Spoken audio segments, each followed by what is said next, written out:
नमस्कार श्रोताओं, मैं पापिया भट्टाचार्य संपादकीय सलाहकार सदीनामा लेकर हाजिर हो गई हूँ 14 अप्रैल 2021 का संपादकीय, जिसका शीर्षक है डॉक्टर भीमराव रामजी अंबेडकर को याद करते हुए। इसे लिखा है हमारे संपादक जितेंद्र जितांशु ने। यदि नई दुनिया पुरानी दुनिया से भिन्न है तो नई दुनिया को पुरानी दुनिया से अधिक धर्म की जरूरत है। डॉक्टर अंबेडकर ने ये बात 1950 में बुद्ध और उनके धर्म का भविष्य नामक एक लेख में कही थी। वे कई बरस पहले से ही मन बना चुके थे कि वे उस धर्म में अपना प्राण नहीं त्यागेंगे जिस धर्म में उन्होंने अपनी पहली सांस ली है। 14 अक्टूबर 1956 को उन्होंने बौद्ध धर्म अपना लिया। आज उनके इस निर्णय को याद करने का दिन है। ये उनका कोई आवेगपूर्ण निर्णय नहीं था, बल्कि इसके लिए उन्होंने पर्याप्त तैयारी की थी। उन्होंने भारत की सभ्यतागत समीक्षा की, उसके सामाजिक आर्थिक ढांचे की बनावट को विश्लेषित किया था और सबसे बढ़कर हिंदू धर्म को देखने का विवेक विकसित किया था। आज है उनका जन्मदिवस। चलिए उनको याद करते हुए शुरुआत करते हैं आज के संपादकीय की, जिसका शीर्षक है डॉक्टर भीमराव रामजी अंबेडकर को याद करते हुए। आर्यों से लेकर औरंगजेब, सेंट जेवियर से लेकर शिवाजी तक हमारे इतिहासकारों ने चुना है कि क्या छिपाना है, क्या आविष्कार करना है और किस किस का खुलासा करना है। इसका विलक्षण कारण है संरक्षण की लालसा, एक विचारधारा, एक सरकार, एक सुपर गुड। डॉक्टर अंबेडकर सभी के लिए एक नायक हैं। आधुनिक विश्व इतिहास में कोई दूसरा नहीं था जो अपनी बुद्धि और समझ के साथ एक सितारे की तरह चमकता था।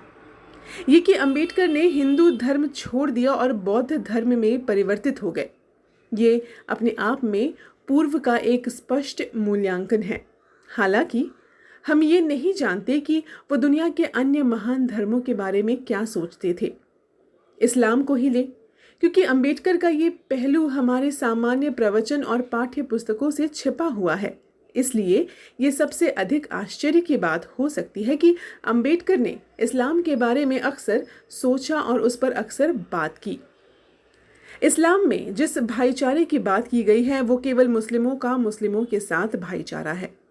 इस्लामिक बिरादरी जिस भाईचारे की बात करती है वो उसके भीतर तक की ही सीमित है। जो भी इस बिरादरी से बाहर का है उसके लिए इस्लाम में कुछ नहीं है सिवाय अपमान और दुश्मनी के। इस्लाम के अंदर एक अन्य खामी ये है कि ये सामाजिक स्वशासन की एक ऐसी प्रणाली है जो स्थानीय स्वशासन को छांट कर चलता है। एक मुस्लिम कभी भी अपने उस वतन के प्रति वफादार नहीं रहता जहां उसका निवास स्थान है, बल्कि उसकी आस्था उसके मजहब से रहती है। मुस्लिम जहां मेरे साथ सब कुछ अच्छा है वो मेरा देश है वाली अवधारणा पर विश्वास करे, ऐसा सोचा भी नहीं जा सकता। इसके बाद बाबा साहब डॉक्टर भीमराव अंबेडकर ने जो बातें कही वे भी सोचने लायक है और आज भी प्रासंगिक है। बाबा साहब ने ये कहा था कि इस्लाम कभी भी किसी भी अपने अनुयायियों को ये स्वीकार नहीं करने देगा कि भारत उसकी मातृभूमि है। बाबा साहब के अनुसार इस्लाम कभी भी अपने अनुयायियों को ये स्वीकार नहीं करने देगा कि हिंदू उसके स्वजन है, उनके साथी है। पाकिस्तान और विभाजन पर अपनी राय रखते हुए बाबा साहब ने ये बातें कही थी। डॉक्टर BR अम्बेडकर की इन बातों पर आज खुद को उनके अनुयायी, उनको मानने वाले भी चर्चा नहीं करते, क्योंकि ये उनके राजनीतिक हितों को साधने का काम नहीं करेगा। अपना धर्म बदलने की घोषणा करने वाले मायावती भी इस बारे में कुछ नहीं बोलती। बाबा साहब डॉक्टर अंबेडकर आगे कहते हैं कि हिंदू समाज में जितनी कुरीतियां हैं वो सभी मुस्लिमों में ही हैं ही, साथ ही कुछ ज़्यादा भी है। मुस्लिम महिलाओं को पर्दा प्रथा पर डॉक्टर अंबेडकर ने कड़ा प्रहार करते हुए इसकी आलोचना की थी।